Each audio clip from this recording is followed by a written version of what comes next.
Hello दोस्त। आज हम बात करेंगे एक ऐसे महान विचारक की जिनका नाम आज भी अर्थशास्त्र की दुनिया में स्वर्ण अक्षरों में लिखा जाता है।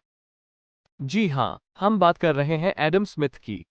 आइए जानते हैं उनके जीवन और उनके विचारों के बारे में विस्तार से। एडम स्मिथ को आधुनिक अर्थशास्त्र का जनक माना जाता है। उनकी विचारधारा ने न केवल अर्थशास्त्र बल्कि समाजशास्त्र और राजनीति पर भी गहरा प्रभाव डाला। उनकी प्रमुख रचनाओं में the theory of moral sentiments और द वेल्थ ऑफ नेशंस शामिल हैं। एडम स्मिथ के पिता एडम स्मिथ सीनियर एक वकील थे और उनकी माता मैरियन स्मिथ एक गृहिणी थी। उनकी माता का परिवार शिक्षित और संस्कारिक था, जिसने एडम की शिक्षा और विकास में महत्वपूर्ण भूमिका निभाई। दुर्भाग्यवश एडम स्मिथ के पिता की मृत्यु उनके जन्म से पहले ही हो गई थी और उनकी माता ने ही उनका पालन पोषण किया।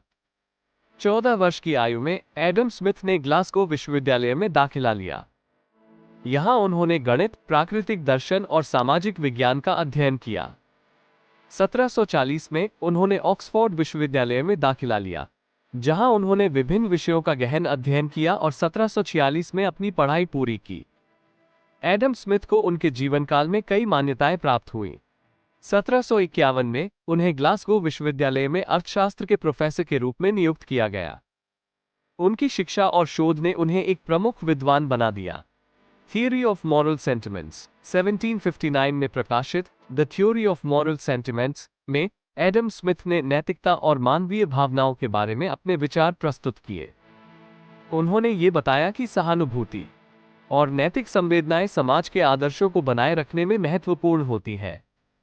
इस पुस्तक में उन्होंने ये तर्क किया कि मानव व्यवहार नैतिकता और सामाजिक आदर्शों से प्रेरित होता है, जो समाज के समग्र भले के लिए आवश्यक है। Wealth of nation and invisible hand 1776 में प्रकाशित द वेल्थ ऑफ नेशंस ने एडम स्मिथ को विश्व भर में प्रसिद्ध किया। इस पुस्तक में उन्होंने मुक्त व्यापार और प्रतिस्पर्धा के लाभों के बारे में लिखा। उनका इनविजिबल हैंड का सिद्धांत बताता है कि व्यक्तिगत स्वार्थ और बाजार की स्वतंत्रता से समाज की समृद्धि बढ़ती है। नेचुरल लॉ और लेसे फेयर एडम स्मिथ ने प्राकृतिक कानून नेचुरल लॉ की अवधारणा को मान्यता दी, जिसमें यह विचार किया गया कि समाज में नैतिकता और नैतिक आदर्श प्राकृतिक रूप से उत्पन्न होते हैं। लेसेज फेयर सिद्धांत के अनुसार सरकार को आर्थिक गतिविधियों में हस्तक्षेप नहीं करना चाहिए। एडम स्मिथ ने इस सिद्धांत का समर्थन किया और तर्क किया कि मुक्त बाजार और स्वतंत्र व्यापार से आर्थिक समृद्धि प्राप्त होती है।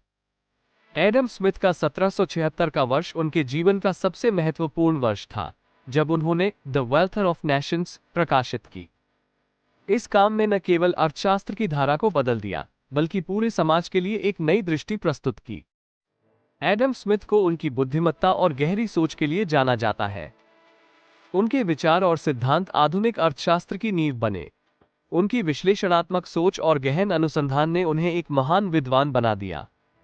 एडम स्मिथ की मृत्यु 17 जुलाई 1790 को हुई थी। उनका निधन एडिनबर्ग, स्कॉटलैंड में हुआ। वे उस समय 67 वर्ष के थे।